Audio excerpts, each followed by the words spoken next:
ito. Ayan. Yan ka muna. Kamusta ba mga kaklase mo sa eskwelahan? Naaway ka pa rin ba? Inaaway po nila si Dading. Ha? Anong ginawa nila? Kailan? Precious? Pumunta po kasi kami sa birthday party ni Hana. Inaway po nila basta si Dading. Sabi po nila, bakla raw po siya. Tapos dumating po yung tatay ni Basti. Sinuntok po na si Dading dito. Sabi po ni Dading, huwag ko raw po sabihin sa inyo kasi mag-aalala kayo. Hindi anak.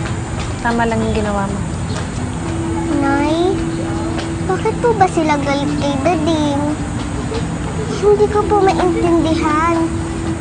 Kahit po bakla siya, mabait siya. Si Dading lang po ang gusto kong tatay. Hindi ko po siya ipagpapalit sa iba.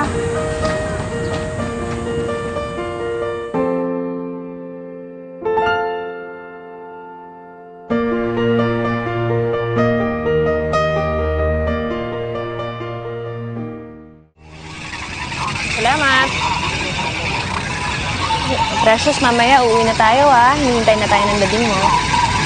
Ganda ba? Nakakinig.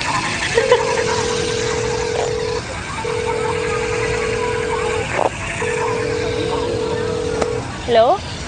Sarding? Hello? Anak, dito ka lang huwag kang alis Ano, sandali, hindi kita maintindihan Ano?